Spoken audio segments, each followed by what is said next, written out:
Hopefully they will figure out how to do things. That's the test. Yeah. Let's see. Are we up and running? I wonder. The answer is yes, we are. We are up and running. Welcome to Wednesday Night Chat, first episode of 2019. You're right. Wowza. Indeed. Okay. All right. Our wrench is here. We're safe. Yeah. Everything running. I did send out the invitation to 2 other people that wanted to join the chat. They contacted me after last week, and they asked, is it okay to join us? And I said, sure, the more the merrier. One of the person is all the way from Europe. Oh, wow. So I'm curious to see how he start collecting. He has been commenting on my channel here and there for a while. And what's his name? Jasper. It's Jasper Nikolai Christensen. Okay. I believe he's Norwegian or Danish. Wow. His English is better than mine. He made one video, I think 1 or 2 videos on his channel, and he apologized for his accent. I'm just like, dude, your English is like 10 times better than mine. Don't worry. You should do a whole video in French. Actually, he said he lived in Ireland for a couple of years, so he had an Irish accent. Oh, interesting. Yeah, compared to me, I have one of those accents that doesn't sound like anything. Okay, how come my chat thing? Can you guys see the chat? I'm not sure. I can never see the chat. Bar, I see Brian. I see Simon Comics. How do you see the chat? I don't see it. Oh, I put it on my phone. That makes sense. Well, that's why, like, when you're watching the show, if you see me doing this, I'm trying to read the chat. Huh. Yeah. Some of the guys, like, there's RB3. I recognize his logo. I don't even have to read it. Yeah. I guess I had to figure out how to look at the chat because I can't see my chat at all for some reason. Wackity-doo. Let's see. But anyhow, Happy New Year, everybody. Thank you for joining us. Well, until the new guys, I figure if the new guys pop in, then they can introduce themselves and tell their story on how they got into the hobby and how they got onto YouTube. You know, that's always interesting story to hear. I'm surprised Doc isn't here. He seemed pretty wound up this morning about being on tonight. Yeah, well, who knows? He still might show up. It's only 7:05. Yeah, I know his camera's been giving him a hard time. Yeah, so I leave it up to you, Patrick, to keep on the chat because I cannot open my chat whatsoever. I don't know. I'll keep peeking on it. Yeah. So yeah, and here's my beer. Oh, look at that! 2 weeks in a row. My beer. Yeah. You guys didn't drink last week, did you? No. It was just you two. You guys went like an hour and a half. Yeah, we went on a little late. Yeah. Yeah, we can go longer today too because like I said, Anthony doesn't have school until next week, so he's up late. We let him stay up late to 11:30 midnight. So so we can run extra long tonight as well if needed or wanted. So did you guys have any purchase that come in over the last couple of days? Nope. No, I have not. I've been getting drubbed on eBay lately, so I don't know what's going on. You mean like you have been overbid by other people? Oh, just crushed. Like I bid on something today. I want to say it was like 180, and I think I threw a bid in like 250 something. I jumped it by like $70, and it immediately came back that I was underbid. And the item I was bidding on, I think, ended up going for over 400. And oh, jeez. Yeah, top on it was like 275. Yikes! So there is still a lot of people spending money out there, and I think they just want it so bad and they don't care. So plus, it's Christmas money. Yeah, maybe that's it. Maybe they got eBay gift cards, that kind of thing. Yeah. Yeah, it could be many reasons. That's one of the things that I touch on a little bit on my Sunday investment chat is that it's really hard to predict what's going to happen to books given the economic situation that we are facing or stock market situation, because the only time that we have any kind of back tests to look back is 2008, 2009. Yeah. And that period is so different. Okay. Yeah, it's totally different. I mean, unemployment isn't what it was back then. There's a lot of things that aren't the same that were back then. Housing market's not like it was back then. Yep. And then as far as slab collecting, heck, back then people were still debating if pressing was restoration. Yeah. The market had changed a lot in the last 10 years. You're talking 10 years now. So you can't, sure, you can look at, what happened to Big Keys in 2008, 2009 and say, okay, this did this. That's what I talk about on my Sunday chat. But that being said, it's so few data points. And I hate to compare things when the data point is so little. Oh yeah, it's hard to make anything up, and that's why I always think about the guys that collect Golden Age. It's got to be so hard for them because, I mean, other than a few guides, what do you have to go by? There's no real sales date on some of these books. Yeah, and to a certain amount, I think that's true of ECs as well. Yeah, what the old guys, the old time, Golden Age collector, what they do is they use price per point to try to guesstimate, and that is a very flawed system. It's the only available system available, but I also debated with many people that, let's say you have a Detective 31, okay, and it's a 2.5, hypothetically speaking, and it go for, say, $25,000 for 2.5. That means that for every 1 point is worth 10,000. So when a 1.0 go up, people say, oh, then it's around $10,000. It doesn't work like that. No. Yeah. If anything, the dollar per point is very skewed on both ends.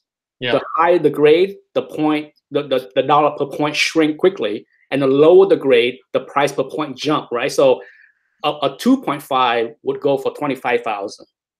A 1.0 might go for 15,000. You know what I mean? It jumped, and then say a 5.0 is going to be 50,000. No, maybe it's only 45,000. So it's squeezed on both ends. It's a barbell kind of. It's hard to explain it, but whenever I talk to people that use that price per point, I said be very careful. It is very flawed. It's the only system to have to use because there's nothing else. But at the same time, don't use it like this is the right way. Because guess what? Somebody else is going to say, I don't give a damn what the price per point is. I want that damn book, and I'm going to outbid you. Well, I know the Golden Age collectors that I know are like that. They're really not in it to invest. They just want to collect. And I think when you take the investment out of it, sometimes you really don't mind so much. If it's the book you want and the grade you want and you're comfortable, you just buy it. And I think that's what's going on eBay right now too.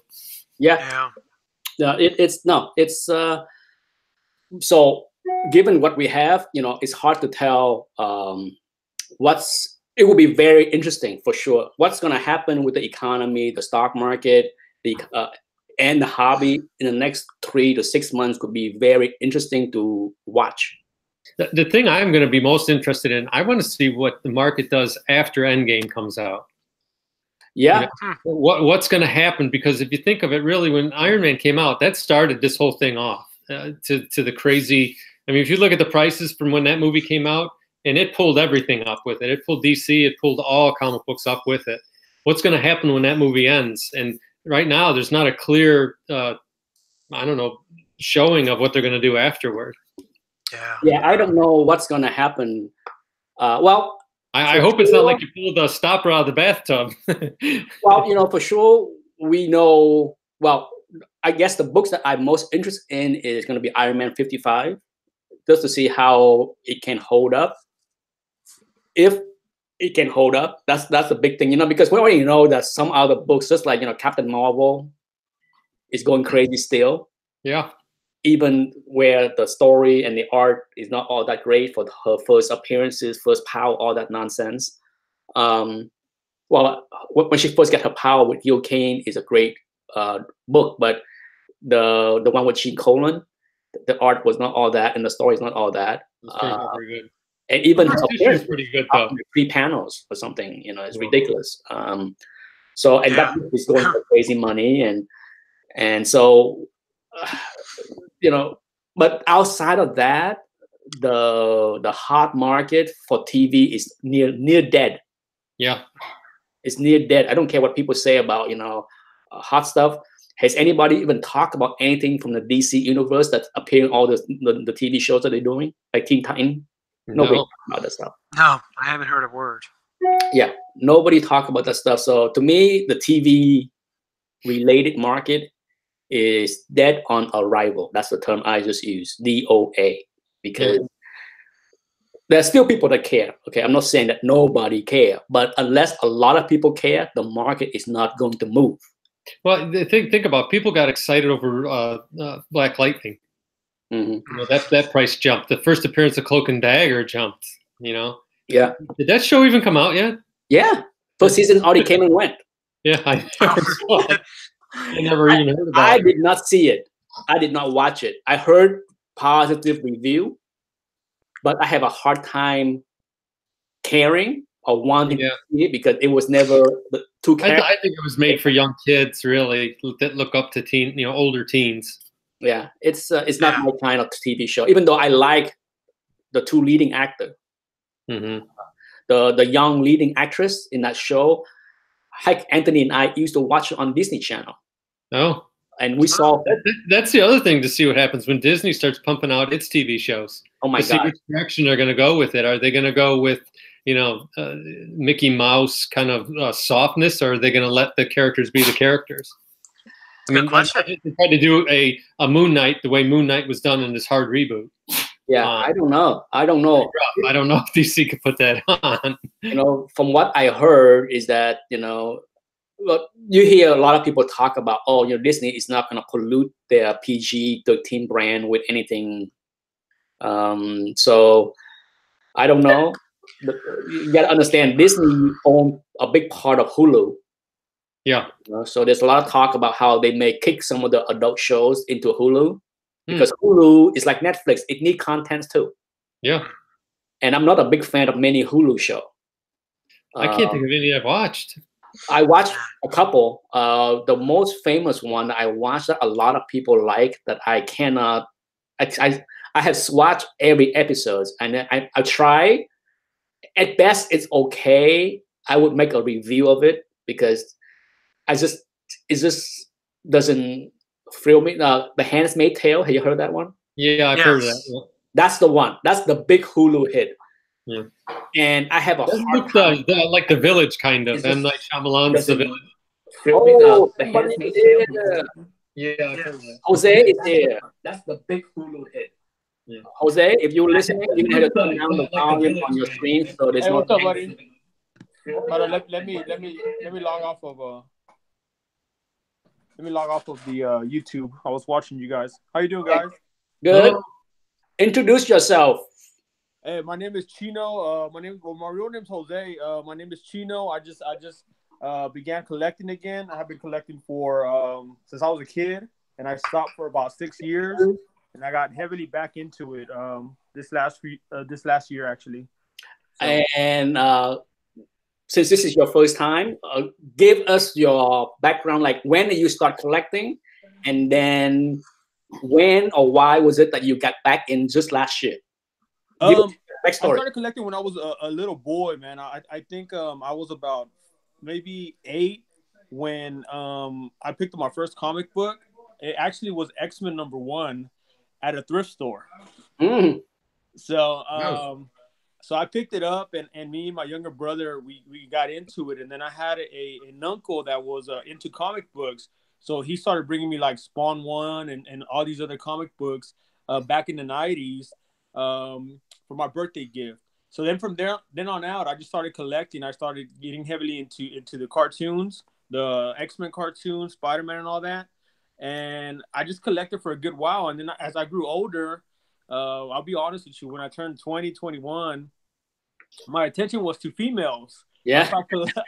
Going out and spending my money at, as a single guy at the clubs and whatnot. So I stopped collecting for a while. And then 6 years back, I got back into it. I went to a Comic-Con here in Houston, and I picked up The Walking Dead. I got into the Walking Dead series, and I picked up the Walking Dead 1, 2, and 3, and they're all signed by Robert Kirkman, 9.8s. And then I continued that for a while, and then I just stopped. I stopped for a while because, like anything, man, it can be very expensive, and whenever you lose track of time and you don't collect for a while, all these comic books are driven up in price. Mm-hmm. And this past year, I'm self-employed, so my business has been doing fairly well. So I've been able to dedicate certain money back into collecting. Okay. Now, can you say what kind of business you're in? I have a few businesses, but I do commercial glass as the main business, and we're also an authorized car dealer. Ah, is it used car? Using new cars. Okay, because I think the used car market is going to be huge. You know, I think. So you actually cars hit me up. Okay.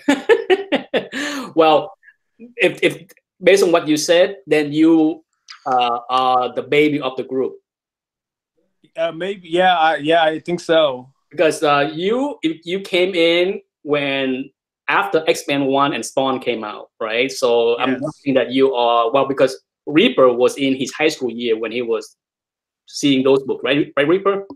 I was actually, when X-Men 1 came out, I was in grade school. Okay. But when I became a full-time collector, was in high school, yes. Yeah, so you might be in the same age then. Maybe. Yeah, well, I'm 35, so I mean, I don't know. Nope, I'm older. He's the baby. Yeah, he's a baby. Yeah, I figure he's a baby if he got X-Men 1 when he was a toddler. So I figure. Yeah, and you know what? I had like 2 copies of them, and I know there's somewhere in my mom's house. I can't trace them back, but I've been trying to go back there and look for them because she has all our stuff as we were kids. You know, mom, they saved that stuff. Mm-hmm. But I just haven't had time to go through all my old stuff, and I know I maybe have one for sure. I think one was badly damaged, but I know we had 2 growing up, and we found those pretty cheap at a thrift store and in good condition. Okay. Okay, I'm just bear with me. Go ahead. And now, since you get back, will you? So when you get back and started by those Walking Dead, you jump right into Slab. What was your feeling right away? Were you like, what the heck is this kind of moment? Or you just like, whoa, that's cool? Or you had any trepidation on jumping back in and buying Slabs right away?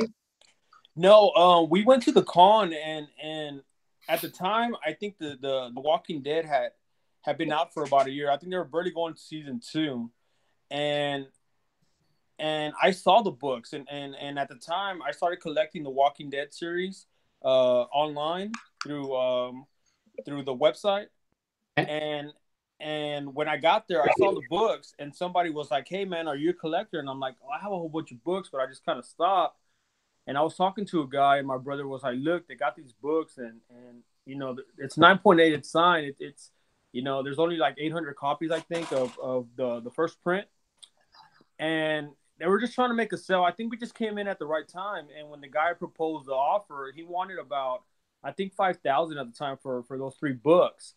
And I didn't have much in my pocket. We took some money, so I told the guy, I'm like, dude, I have $2,500 if you're interested. And he wasn't interested in the beginning, so we walked around and we looped around and we spent about another hour. And I came back, and it was towards the afternoon. And the guy just said, okay, you know what? Number one is really the at the time, number one was the expensive book. And he let all the other books go for, I think, $2,800. Okay. Now, so when I bought the Slabs, I that's when I realized that, okay, these books are worth something now because they're graded. There's a grade behind it.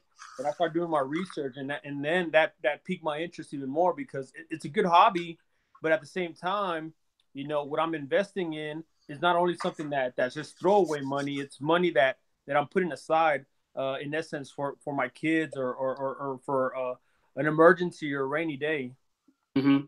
So after that, this last year, I just I got back into it this year. We were collecting. Me and my brother collect. He has his own collection, and this year we started doing research. It's funny. We started watching YouTube. We started seeing a lot of you guys on there. I saw Reaper on there. Reaper has some good points on. He has a good collection, and obviously you, Nick, and there's other guys in YouTube that are doing this. So we kind of started just seeing how everyone was collecting and why they were doing it and how long they've been collecting, and we just I don't know, like it just came back to us, like, you know, let's go and collect again, you know, get our kids involved and make it fun, you know, because I've always liked the Comic-Con aspect of it, going out there and dressing up and looking the part. And I'm a big, you know, a guy that likes Marvel movies, DC movies, and like I like the storylines behind it. I just, you know, didn't have the time or at the time I didn't have the ability to do the research like I've had this last year to really home into it and get back into it. I just put your channel link to. I put Jose Chino comic link. The link is in the below. So for those that want to subscribe to him or find out his videos and channel, it is now below. Let me see if it works, okay? Because I just basically went to, but if it didn't work, since I haven't tried it, his channel is Chino Comics and More, all together, no space. No space. Okay, so Chino Comics and More, the and sign and more. So yes, welcome to the community. Thank you, man. The community has been very welcoming. I love the passion behind it. You know, there's not a lot of people out there that you, like a neighbor or somebody on the street, that you can talk about this stuff. So I like that there's a community in YouTube, Instagram, that there's a good niche behind it, and it's fun talking about this stuff. Yeah, I try. You know, I live here in Sarasota, home of CGC, and you get the discounts, huh? I used to get a great discount by being able to drive there and drop off and pick up. That saved a lot of money. I can't do that anymore. So now I got to spend the $22 or whatever that they want to charge me to ship a couple of slabs, which is kind of, on a grand scheme of things, I enjoy 10 years of savings. So can't complain about that. But yeah, it's not a heck of a lot of people here. I mean, I used to have more people that I know here when CBCS was here, because I was friendly with many people at CBCS and go to lunch with them here and there. But now that they move, they're gone. And actually, the fun, I told this to many people that asked me about how to find collections, right? One of the tips I give people all the time is just like, you know, don't be shy to tell your neighbors, your postman, your lawn guy, anybody that you collect and you are looking to buy. Okay, because you never know, a coworker, brother, mom, uncle might be selling or might die and leave behind a collection. You never know.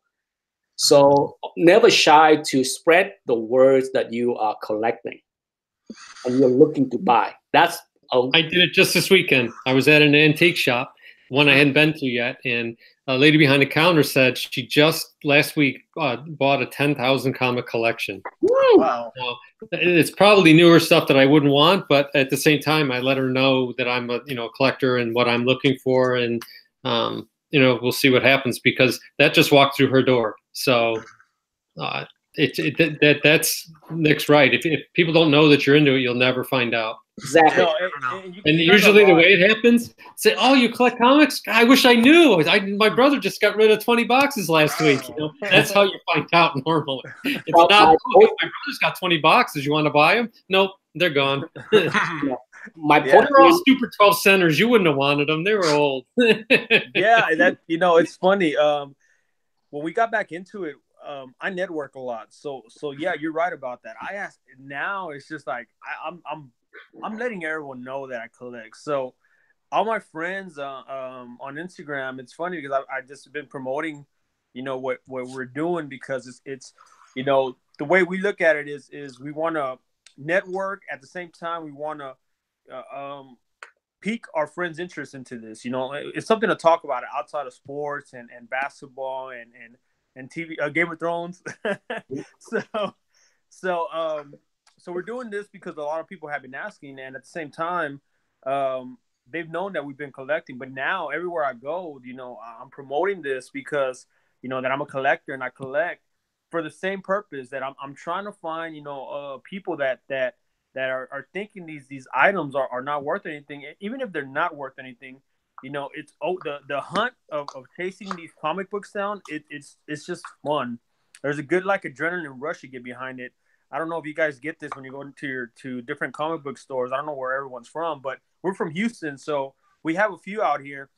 So I like going to a comic book store and just getting there. I just have like this little rush that kind of feeds me, thinking like, oh, I'm gonna find something good there, and I usually do, and I usually walk out with stuff. But that's just something that doesn't happen like with other stuff. I don't know if that makes sense. No, it makes sense. You know, I mean, I don't go into my comic shop anymore because my comic shop's not very good. I meant to shoot a video one of these days. One of these days, I will work up a nerve to walk into my LCS with a camera and say, "Can I shoot a video of your store?" Just wear one of your Nike hats with a hole cut in it. Yeah, I really want to shoot. It'll be like Dateline. My LCS is probably one of the biggest one that you will ever see.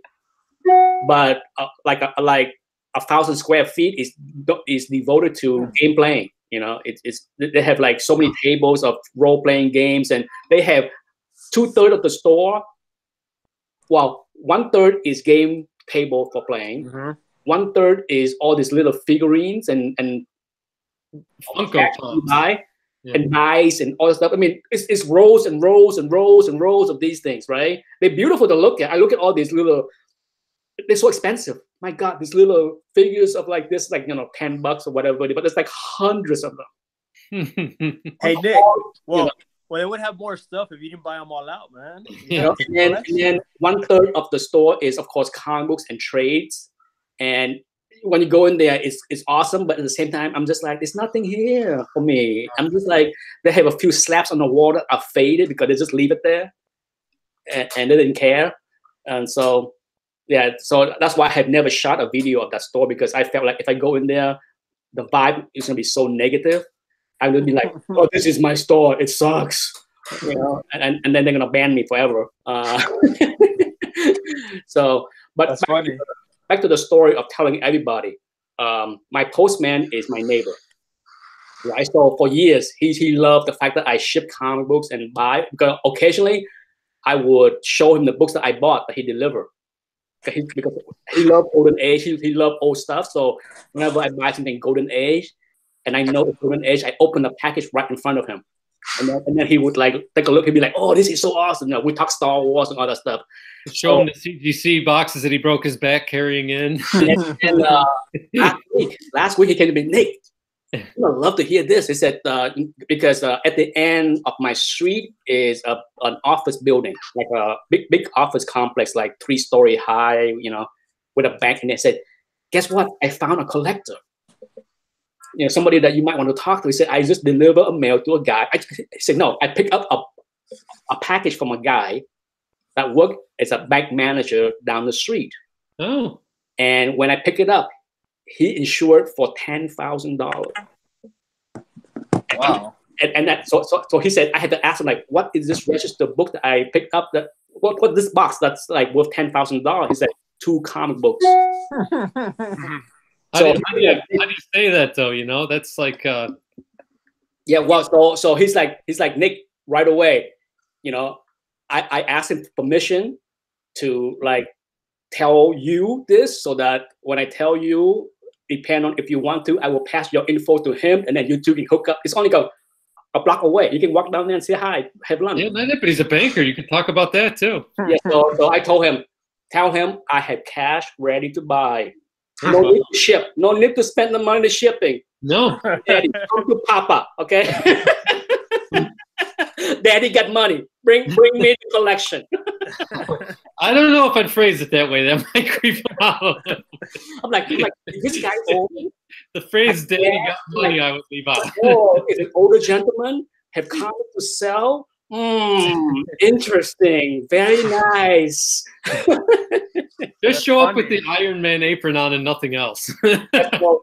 my lesson, my preaching for years now is just like there's nothing to be ashamed of. Tell everybody. Okay, I don't understand some people mentality still. It's just like, oh, I hide this stuff because it's kind of geeky. It's not geeky. I don't know. It's no longer geeky. $100 billion they've made so far, I guess, is geeky.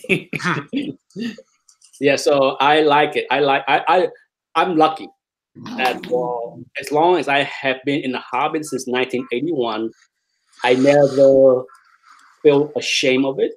All the girlfriends I dated knew I collect because I never hide my collection in the closet. It's always there. I always talk about superheroes. I always go to conventions, even in the 90s when I was in Boston. So I've been lucky. Like I have never had any girlfriend that said, "Oh my God, you collect comic books? Get away from me." It's more like, come to Papa. It's funny. My wife is getting into it now, so she's always been a big fan of the universe, but now she's getting familiar with it. And now when books come in and they're graded, slab, she's like, "Oh, what grade is that? Oh, that's a good fair grade. That's a near mint." And it's funny because this kind of spreads out when people see you're passionate about something like this. They become attracted to it in a retrospect. Well, I want to do a quick shout out to all the people in the chat room since I can't see the chat, but I finally got my chat to work. Hello to Dennis Hayes, Todd Holbeck, Stephen Wilkinson, Cosmic Depot, Scott. For those that don't know, I've been saying this every time Scott pop in. Scott is the person that got me on YouTube. Rag718 is here. Silver Edge Dave is here. Simon Comic is here. Inhuman X is here. Never heard of that before. That's the first time Inhuman X is here. I think and Captain Crunch as well. 38 people is watching us. We are That's one of my favorite handles. Yeah, Captain Crunch. I like that. Well, welcome everybody. I think I got everybody. Oh, Goomba 213 as well. Goodness gracious. Well, Happy New Year, everybody. I'm the only one drinking. Actually, I almost brought out the big sake bottle. One of our friends gave us a sake bottle that's like this big. Oh, jeez. Does it get cool or heated? Both. It's this one is refrigerated, but I told my wife I'm tempted to heat like 1 cup up just to see how it tastes warm. Mm-hmm. We opened it tonight to eat for dinner, and I drank my 2-shot glass, and it was delicious. I love it.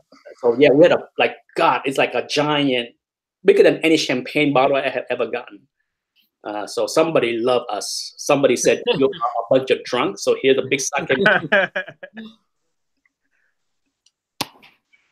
Well, now as far as YouTube, Jose, tell us like how you stumbled into YouTube. Actually, my younger brother, he started talking about different people on the website or on YouTube, talking about, man, this guy has a good collection. This guy's been collecting for this long, and they have a technique, and this other guy has a technique. And then he started sending me just links. I mean, he was sending me all kinds of links earlier today while we were working. And he's the one that pulled me back into this because he has children. I don't have children yet. I'm working on the family this year. Hopefully, God bless, I can have some boys and or girls that want to share the interest. But he's been more into this because of his kids. So he's the one that pulled me back into the comic books and actually following a lot of you guys on YouTube. I just started following a lot of people because I always had the login, but I wasn't doing anything. And my brother was like, dude, why don't we just do the channel? Let's get the channel going, because that way we can connect with the community. We can continue to meet different people. To us, and I'll be honest with you, all you guys have been doing this for a long time. You guys are pioneers of something special.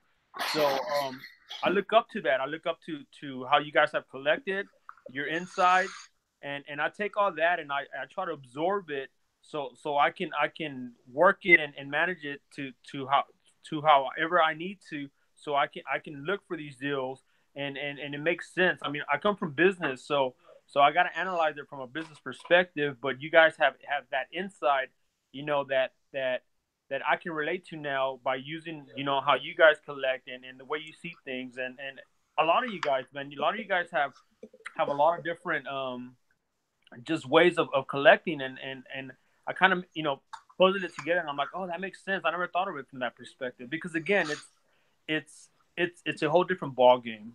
It's very different. I think you describe it well, because at the end of the day, even though Anthony, I, and Patrick, even John, who appear once in a while with us, we love comic books and we've been collecting for a long time. All four of us are very different in how we collect and what we collect. We are very different. There are some overlapping, but in general, we are very different. And it's nothing wrong with that. I mean, I think if anything, it illustrates that you don't need to collect the same thing to be friend or to make friend in this community. I think one of the things that I know people tend to gravitate towards, like, all the new collectors that buy new stuff and variant, they like to hang out together. And to me, it's like, hey, if you want to come on here and talk about variant, we're cool with that too. It's us, okay? I mean, I am not, to me, I approach this hobby in that I am not a snob, in that I say my way is right. Okay, if you have your own way and you're happy with it, at the end of the day, whatever way you're collecting and whatever you collect, as long as you buy for the right reason and you're happy with the way you do things and what you buy, that's cool with me. I don't care. Okay, I just don't like it when people are trying to shove down someone else's throat, like, this is what you should buy. This is what you should collect. I'm not like that. That's why you don't see me make videos that say, this is the book you gotta buy now, or to me, just like, buy what you want. Are we? There's nothing wrong. Hey, if those channels that have that kind of message, it's very popular, much more popular than mine, because some people like that. Okay, I'm not gonna sit here and say that don't do that. And hey, whatever works for you. Some people like to be told what to do. Some people like to be suggested on what to do. Correct. For me, I'm just like, I do my own thing. I walk it has been my way since I was a young child. I have always been very independent. I drove my parents crazy because I was a 12, 13, 15 years old that say, don't tell me what to do. And in many ways, they were terrified at how I behaved in my teens. But then ultimately, when I get older and become successful because of my way, they said, good for you. You know what you wanted, you pursue it, you work hard for it. So kudos to you to make it work. But my God, you were a pain in the ass. Hey, I was a pain in the ass. So I told my wife, be prepared, because if my son, I have a 11-year-old son, and God bless, he's a lot like me in personality. It's scary how genetic works. And I told my wife, be prepared, because he might be wonderful right now, but by the time he's 15, he could be a complete pain in the ass. Okay, because when I was 15, I was just like, don't tell me what to do. Okay, I was ready to threaten to move out the house any moment. I mean, I was adopted by an American family. Okay, for those that are not familiar with my story, and even in that situation, I was a pain in the ass because they were very military. Okay, my adopted father was a retired cop. Yes, the Kellys, right? Yep, the Kellys, and he was like regimented. He was in the Korean War as a soldier, and then when he came back, he became a New York cop. And so he's very, military-like. And for me to live in that household, can you imagine me in high school do a bad job making my bed, and my mom and dad would tell me like to redo it, and I said, if you don't like it, do it yourself. But that was the kind of son I was to them. I'm just like, don't tell me what to do. I'm not gonna fix my bed because I'm gonna mess it up in a few hours. I don't care. Funny. But ultimately, it works for me because I was always very independent thinker. I just didn't like to be told what to do, how to do anything. So back to the community. For some people, they like to have that kind of like voice assuring them that they're doing the right thing or what to do. So they like to watch those videos. Yeah. I think, you touching on that, and it makes sense. I think, for people that a lot of people, I don't know, let me explain this right, but a lot of people want to collect comic books for different reasons. I think right now with the movies, the Marvel movies and DC, we're at a good time where we get to see these characters in live screen. So a lot of people are looking for information, and I think that's a perfect thing about YouTube, that everyone is looking for information. YouTube, for a few years I used to always think that YouTube is nothing but crap, nothing but people trying to get. I'm sorry, I'm not trying to offend anybody, but people are trying to get famous. They're trying to make like stupid spoofs and whatever the case is. But as I got older, I started going to YouTube for informative stuff, like how to fix a leak in your tub or something like that. Oh yeah. So YouTube has a lot of information out there. If you know how to really use it and tap into YouTube, it's a good source for information. So yeah, I agree with you. There's people that like to be told. There's people that like suggestions, and there's people that are just collecting. They're just so passionate about it. And I empower everyone to really, if you want to get into comic book collecting, and this is something that I think has worked for me this year is again, I watched all you guys. I watched every single one of you guys, your different points from everybody, that's doing this. And I learned from it because I was out of the game for so many years, So coming back into it, you guys have been constantly, in the game, buying books and knowing what to buy and certain collections, certain types of books that you guys all differently collect. And again, it's something that helped me by you guys being here to get that information. So yeah, you're right about that. And me, that's what I want to do. Again, I'll come from business, so I'm trying to apply the business aspect to it from that perspective. Not because I want to invest to make more money, but it's just very logical. If you're gonna put your money into something, you can have money in the bank, but that's not gonna make you any money. And if you're trying to really, really sew into something and invest in something that you love doing, and you have the money to do it, I think this is perfect. This is something that I always wanted to own a good Spider-Man book, and this year I was able to purchase one, and it was a raw book. Me and my brother walked into a local comic book shop here in Houston, and just by networking, we were able to acquire a raw copy of Amazing Fantasy 15. We paid I want to say like $5,000 for it, and it came back as a 0.5 because it was missing the centerfold. I took it to CBCS. You were talking about CBCS, and they're in my backyard now here in Dallas. Mm-hmm. I'm from Houston, so that same day I took it out there. Guy gave me insurance. He's like, "Look, go check it out. Make sure that it's not restored." He was kind of the middleman between the deal and another guy that's a collector, and I paid under market value for that book. I went up there and I got it graded and checked out, and one day I paid the fast pass or whatever they have, and it came back, and I was like, wow, I invested that book on eBay or anywhere else, it sells for about $9,000. So I was able to acquire that book from applying a little bit of business behind it at a really good price, and you come into something that you want to collect with equity behind it, so. Mm-hmm. So it's good, when you're kind of putting a little bit of business logic behind it. No, it's nothing. It's the right approach, because I have said this for a long time.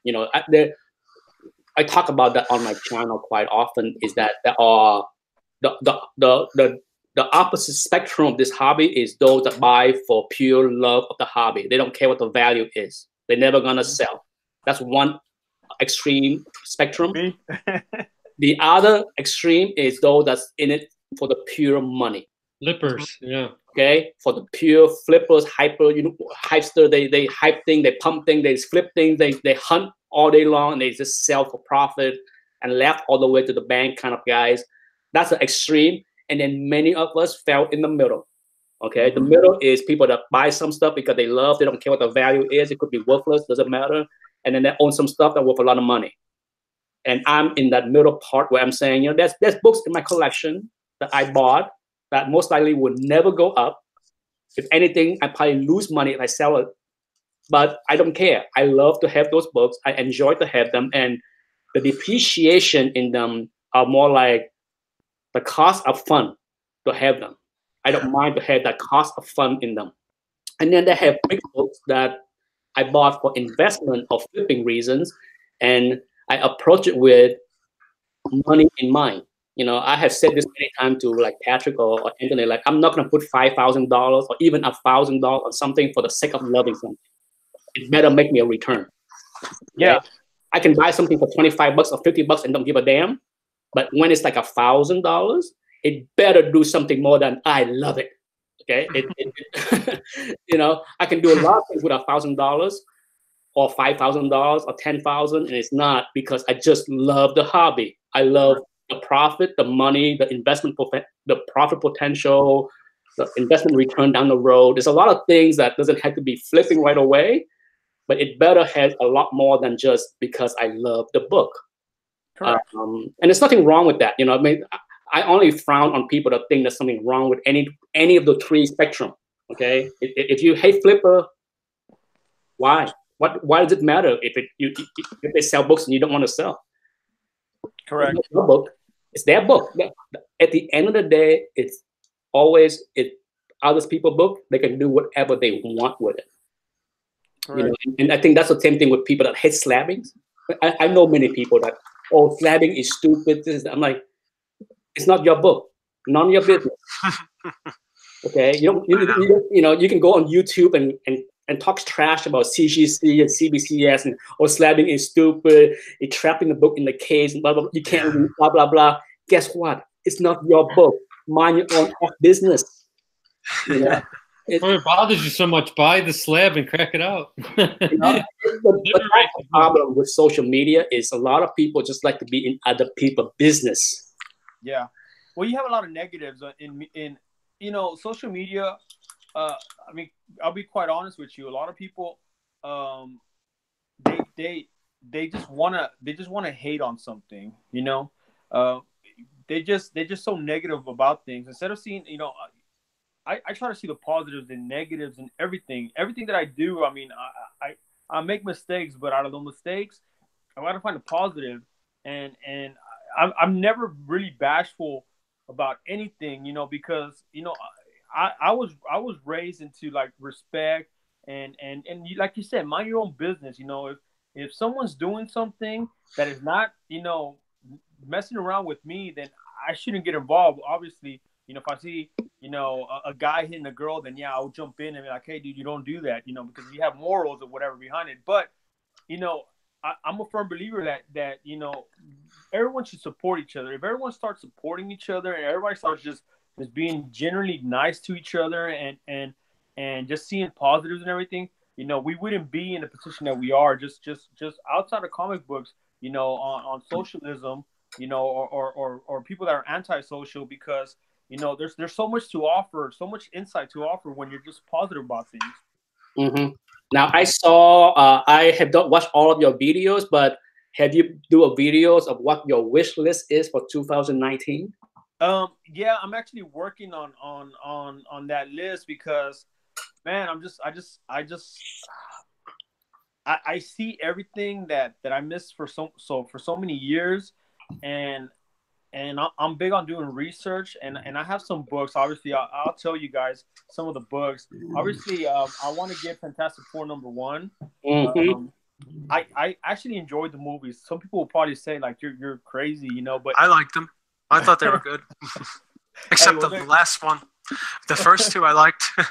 Yeah, so I love the movies. I love the first two movies because I mean, I can make peace with the technology not being behind, how they look or whatever the case is. I was just happy to see them on screen. So that's obviously a book that I'm chasing. I'm also chasing Hulk #1. I'm a big Hulk fan. You know, I like to work out.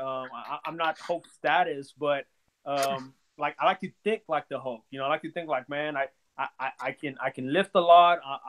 I'm big. You know, even though I'm not big, and just that persona behind it. You know, like if I get mad, I want to smash something. So I can just relate to it. Well, you're gonna be competing with Patrick on the Hulk one. I don't know. Well, man, to get to the point to where I don't know if I'm going to chase it anymore. It's getting out of hand, man. I think it is.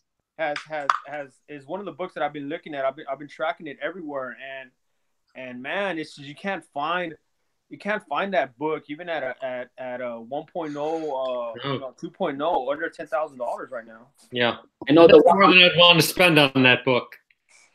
Patrick, did you bid on the one that was on eBay that was relisted last week? No, I have not. Well, the one that we talked about. No, I know. Yeah, I just the thing that makes me nervous about it is the price point. And I can't hold it.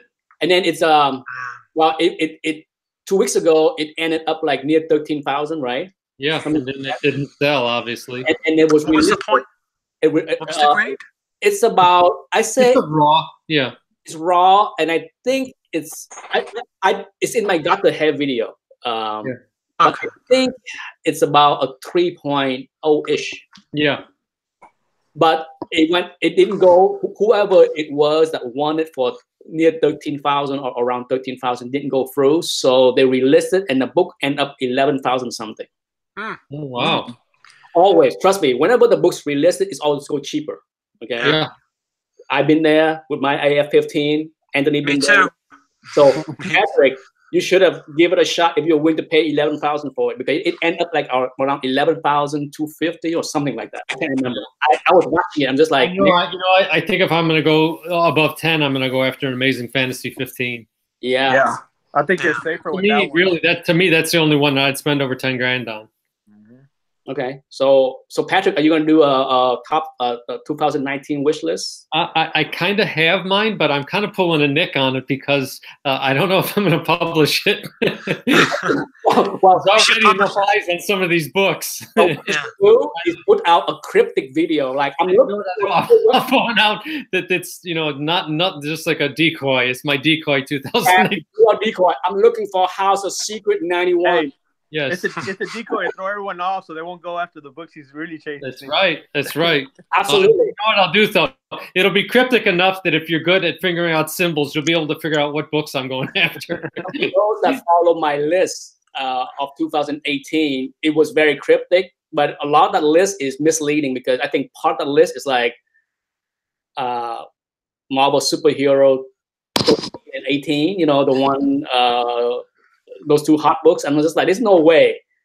After all the preaching that I had, as far as like not chasing hot books, I would never go buy. I put it on a list just to take people out. I'm looking for Captain Marvel first appearances. Yeah. No. There's certain books you're always looking for, and if they fall into the right situation, someone could call me tomorrow and say, hey, I just I found a collection. I'm not a comic collector. There's a AF-15 in here. Do you want to look at it? Obviously I would go after a Hulk or any of the big ones. I mean, I still want to get an X-Men 1, but I'm not gonna overpay for it. And I think right now it's a little overpriced. Yeah. Everything is overpriced, but I had the feeling that you can't. I'm a repeated record. I keep saying, be patient. Okay? Yeah. Yep. And for those that follow the stock market, did you follow what happened today? Apple gave a huge warning that they're gonna miss on revenue. They're gonna miss on unit shipment of iPhone. They're gonna miss a whole lot of shit. The stock market is gonna have a big hiccup again tomorrow. Okay, so the stock market is not done going down. I've been saying this for a couple of weeks now. Stop thinking that it's time to get in the market. Okay, it's ugly out there. It's the beginning of a slowdown in economic time. So as far as the stock market is concerned, I don't think it's safe to put money in the stock market yet. I think we are in the early innings of an economic downturn. So save up. I've been saying this to a lot of people. Save up because you might be able to pick up a few keys, 10%, 15% below where it is last month. You know, just be patient. There will be. This hobby is filled with people that bought things they can't afford. Yes. And all it takes is, John, you have 2 weeks. We are firing you. We are laying you off. That's all it takes. All it takes is somebody get that pink slip, and you're gonna see the entire slap collection on eBay or somewhere else on Instagram. I just lost my job. It's not like I'm cheering for people to have bad things. Okay? I need a new furnace. But you see people on Instagram selling some stuff because their car break down. Yeah. Oh, yeah.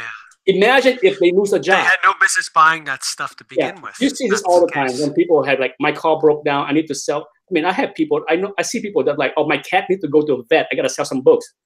I'm like, when I see that, I'm just like, if you lose a job, if you had to sell some stuff to pay the vet bill, all it takes is, Johnny, you have 2 weeks left on your job before we had to lay you off, and then you see the whole collection on eBay or Comic Link or something, because it's very fragile. There's a lot of people that is in a very fragile position. Not that I root for people to have bad financial situation, but the state of the hobby is there are plenty of people that buy things they should not have. Correct. Okay. No, you know that they're you're right on that end. That's why, you know, when we got back into it, we were in a particular situation that whatever we were investing, like you said, you know, we were prepared to spend an X amount of dollars, but nothing that's gonna tip us over, you know, because again, you know, this can get very expensive, and you're right about the patient game. This is a long game. This never ends. I mean, I'm sorry, you know, even if I was, you know, if I won the lottery tomorrow, it would never end, because there's just so many books out there, and it's just like anything. You always want a better grade. You always want a better grade of this and this. You always want to do a trade-off. So, I mean, I don't see how you can think that you can dominate this and I say it's an addiction. It's a passion. It's addicting. Mm-hmm. I don't see how you can do it and say, okay, I'm done. You know, like I accomplished everything, because, you know, new stuff is always coming out. So yeah, you have to look at it from the perspective that, okay, you know, I got to play the long game. You know, this is not checkers. This is chess. You know. Well, yeah, it's a long game that I think a lot of people have a hard time understanding. I said this once again. I'm a repeated record. It's just like, I don't approach the hobby like some kind of contest. Okay, it's not like there's no finish line for most of us. I'm not saying that all of us have that, but for most of us, we do not have a finish line. It's not a race. It's not a sprint to get there and say, okay, I got all the keys done. I'm number one. I was able to achieve all the keys in 9 months or 10 months or whatever it is. And I beat you because it took you 2 years or 10 years. Hey, you'll be sitting in your house after 9 months. Yeah, I mean, it's crazy. But, you know. Then the cat gets sick, Nick. Yeah, your furnace breaks. And then they come tell you, Johnny, you're out of a job. Yeah. Well, wait a minute, Nick. Johnny didn't have a job. Yeah. But we all know that's how some people approach the hobby. Okay, they think some kind of contest. It's some kind of like a race. Like, I got better things than you. That's why I have always tell a lot of people, there's always somebody with better books, more books, and bigger keys. So stop worrying about what other people have. Okay, focus on what you like, what you can afford. Have fun, enjoy the hobby. It's a marathon. It's a lifelong marathon. Stop treat it like a 100-yard dash. It ain't that way. But, you know, once again, I can preach this all day long, and a lot of people just like, screw you, man. It's a race. I want the big swinging. You know what? I am the big swinger here. I want to have the title to be the greatest comic book channel on YouTube. Well, we already know who has the ultimate comic book channel. Nick. Oh, the ultimate channel. And it's not you or me or Patrick. Wait. Let's not say things we can't take back.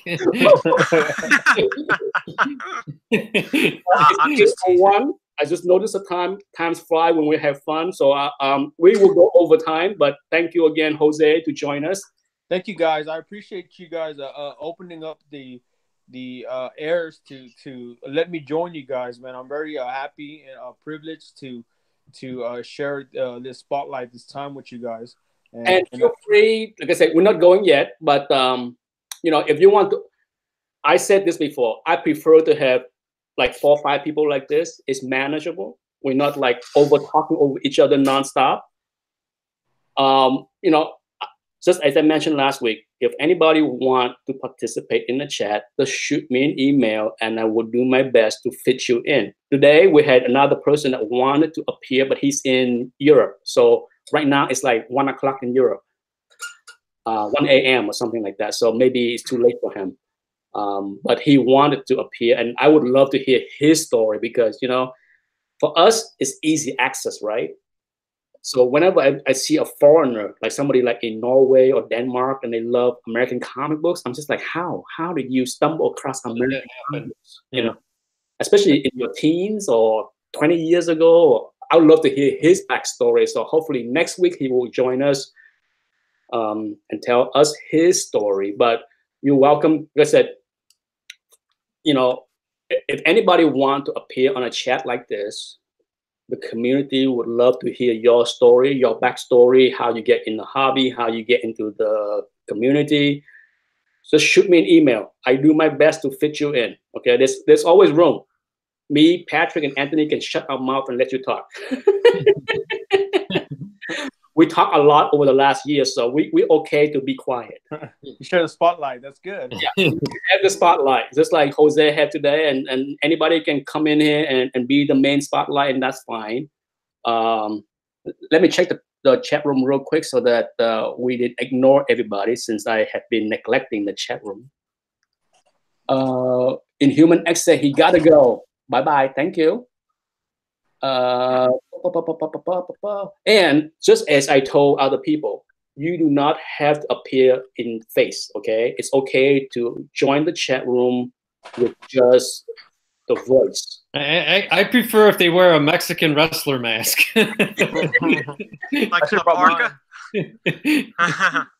You know, if that Darth Vader helmet is not so damn heavy, I would wear it every time. It's so heavy, it's so hot. I can't even wear it for 5 minutes.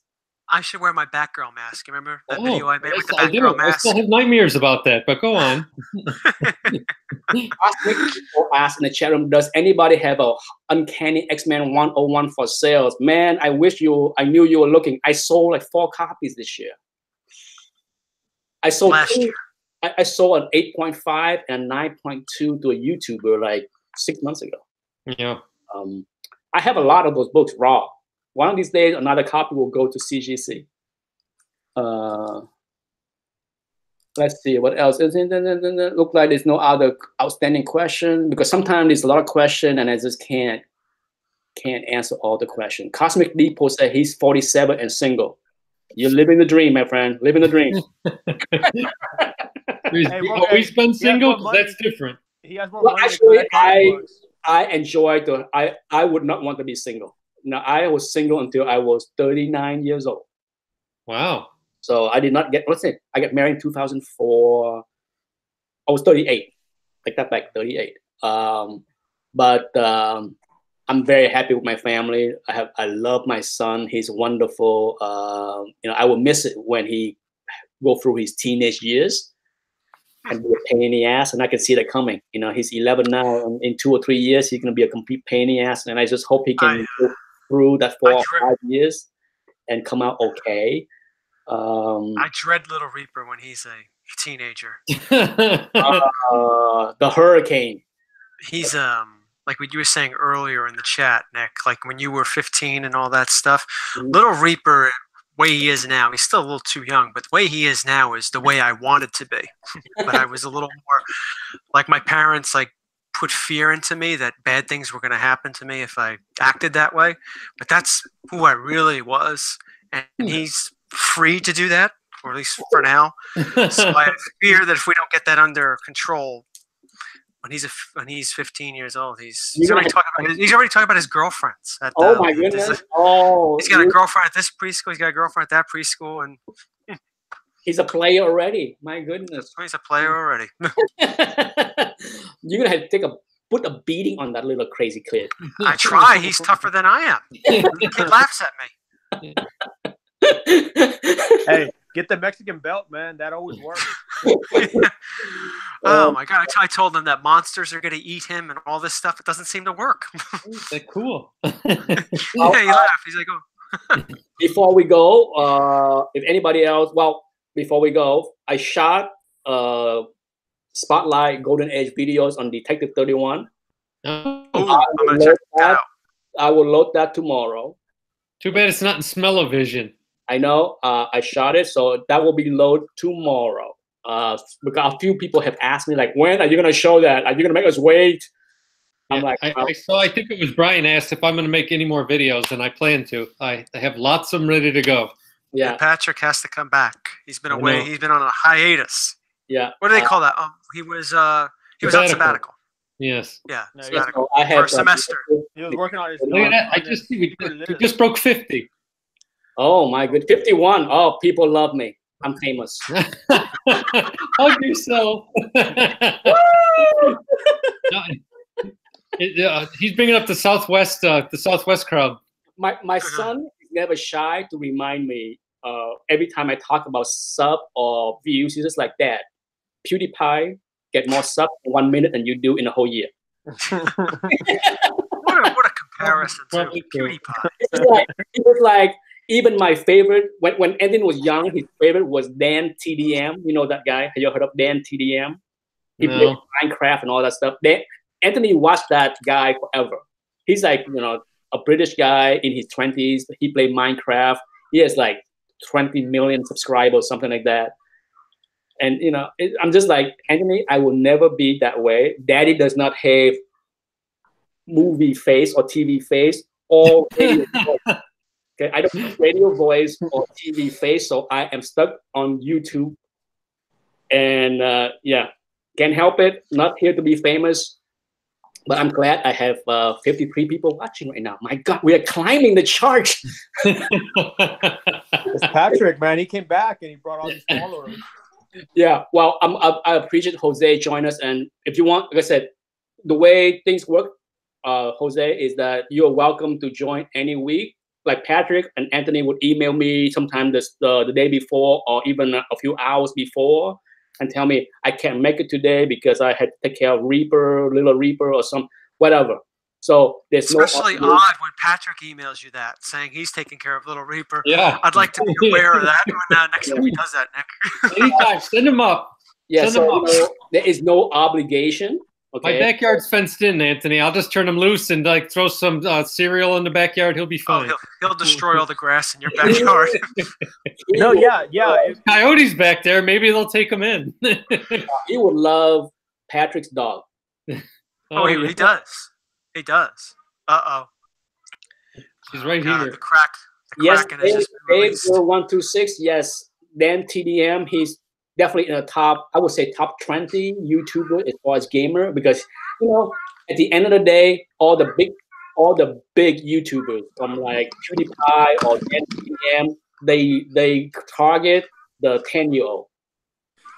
Okay, they know that's the market. That this generation of 8 to 12 years old are all YouTube crazy, and they do not turn on to YouTube to watch this space. Let's turn it around, man. We need to get these 10-year-olds to start collecting comic books. It's the best time to collect, At that age. It used to be. Oh, here come Little Reaper. Got there. What's in that cup, Anthony?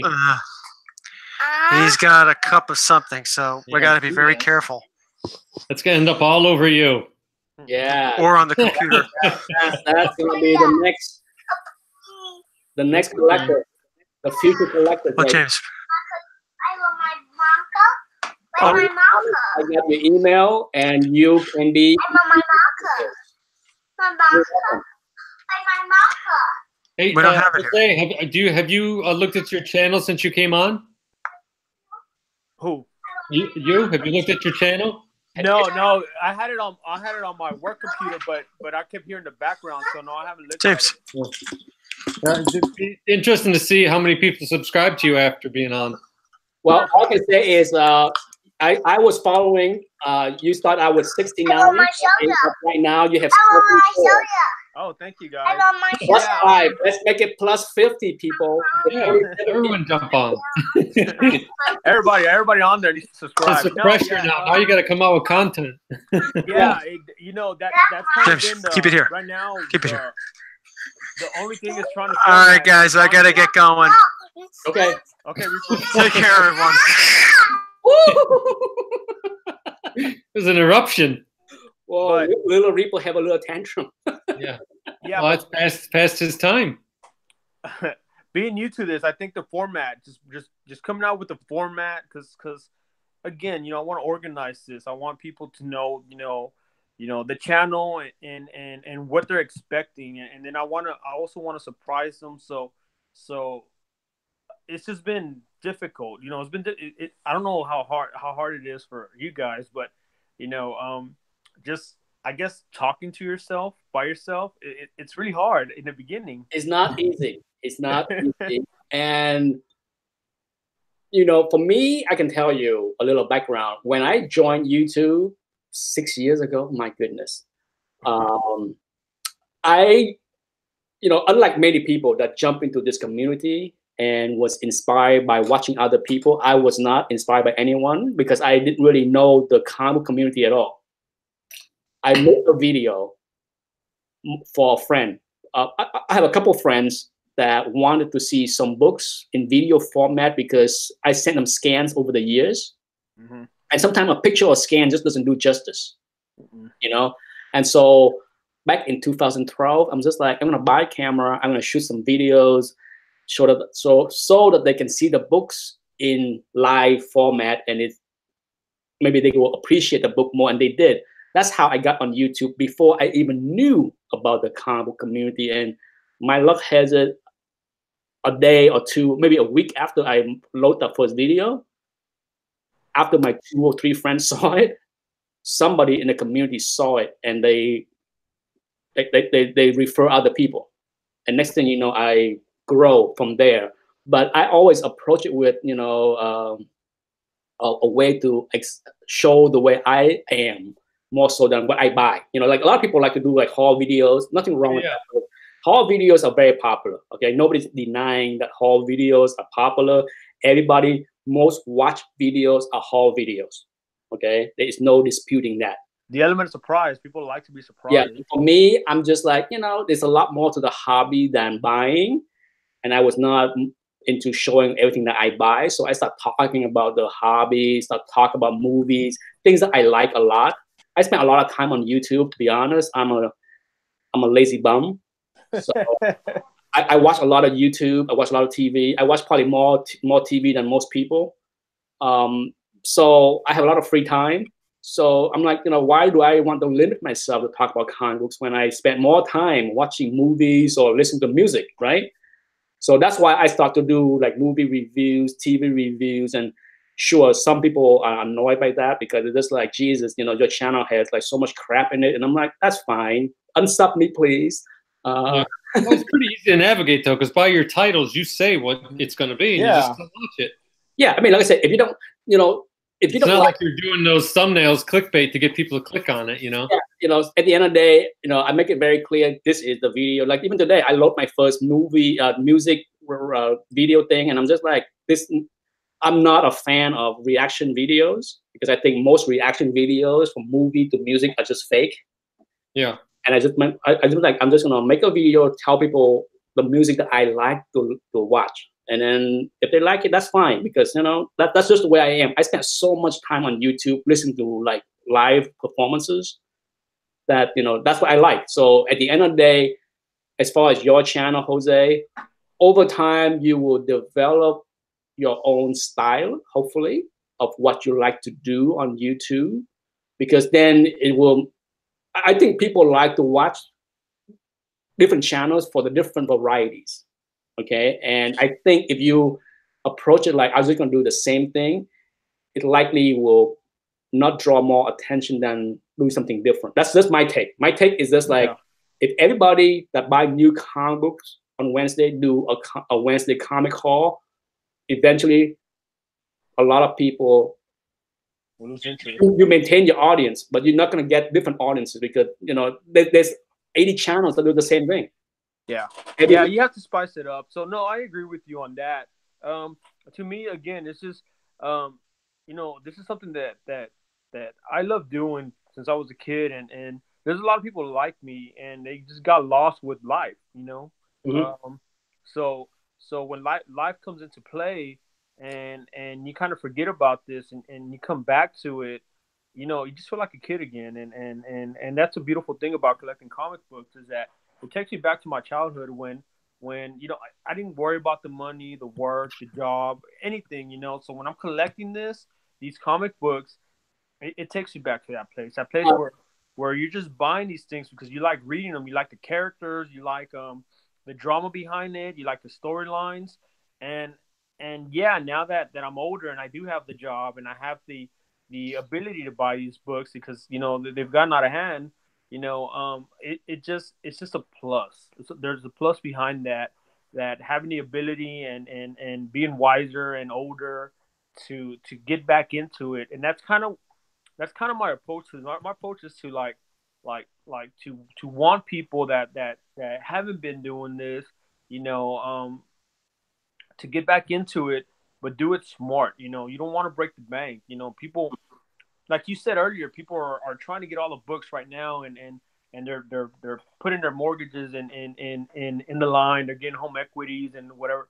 I have banking experience too, so I know how all that works. So you know, that's not the approach that I would suggest. I you know, what I want to bring to the community is just seeing it from the perspective that like you said, this is a long race, a marathon, and do it smart, do it to where you can collect. You're not gonna have financial struggles, and you're gonna be able to get these books, and from a collection perspective or from an investment perspective, because either way, even if you say you're not an investor of comic books, you're investing a lot of time. So you're investing something. Anything you do in life, you're going to invest your time, your effort, whatever it takes. So anything that you do, you are investing. So people don't like to hear that with comic books, but in reality, that's what it is. Even if you say, "Oh, I'm just buying the books for whatever reason, and I love them and all that," yeah, but you're still investing the time because you're passionate about that. So if you're going to invest behind it, you know, be smart about it. Do it the way that like, again, like all you guys do it and everyone else does it. Take it from that perspective and make good decisions behind it. Yeah, you know, I have said this a few times that an informed collector is a happy collectors, because if you know what's going on, your chance of getting ripped off or being taken advantage of is less. And nothing sour a collectors more than being scammed on something, right? So yeah, I stress this so many times. It's like, if you're informed, avoid the scams, avoid getting ripped off or overpaying something, your chance of being unhappy with the hobby is better. You know, if you are the kind of person that get yourself ripped off, being scammed, you're gonna be sour on the hobby so quickly. You know, so quickly. So I can't stress enough that, you know, being informed about the hobby is one of the best things you can do to be happy with the hobby, because it will prevent you from the speed bump. You know. Anyhow, it's 8:20. It's almost time for us to go. But before that, I will answer a couple of questions. Scott Farr asked, "Nick, did the theme song from Into the Spider-Verse get stuck in your head?" Yes, it did. I enjoyed the soundtrack very much. Would I buy the DVD when it came out? We'll see. I have seen the movie twice now in the movie theater. I enjoyed it very much. I spoke very positively about it, and I wouldn't call it my best movie of the year. I saw a lot of people put that as #1 movie of the year. I'm just like, I don't know. I mean, I think last year overall was a dud year for many movies. Well, outside of Avenger Infinity, right? That was epic. But overall, it's not like there's like so many good movies. I don't think 2018 go down as a year where you're like, oh my God, there are so many good movies. But you know, sure, I put Spider-Man Into the Spider-Verse into my top 10. Okay, along with Avengers Infinity, that's in the top 10. And it would be shocker for people to hear this, but I put Aquaman in my top 10 as well. Wow, I was shocked by the review of that. Yeah, I mean, I was shocked. I was very shocked because I went into that was just like, oh my god, this is gonna be so dumb. And the movie has flaws. Okay, it has plot holes. It has flaws. It has issues, but shockingly, it did not bother me as much as many other movies. A lot of time you hear me nitpick many movies, and this movie has flaws, but the problem is not as egregious as many other movies. Okay, I mean. Did all the humor work? Absolutely not. But at the same time, I find the humor work a lot more than, say, Thor Ragnarok for me. I hated the humor in Thor Ragnarok. It didn't work for me. It works for many other people. Okay, I talked to many people that love Thor Ragnarok.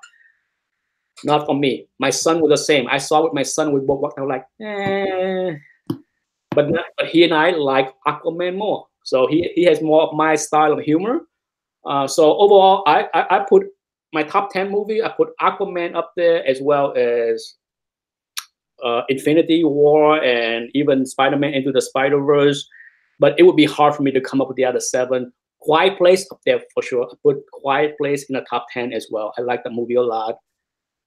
But man, Mission Impossible. Put that in there. So right there, that's 5 out of 10. I had to think about the other 5. But before that, let's say goodbye to the people in the chat room. It's 8:23. We run over by 23 minutes, folks. Good night. I will see if I can load this chat into a podcast tomorrow so that other people can re-listen to it via podcast. Anyhow, good night, folks. Say thank you, Brian. Jose. Thank you. And if Jose wants to join us again next week, he's welcome to come back and tell more stories. Maybe he come in, man. Maybe he bring his brother. Maybe he bring the bro. Hey, bro. He's on the channel, so you'll see him. You'll see him for sure. Yeah. Say wave goodbye, people. I'm gonna.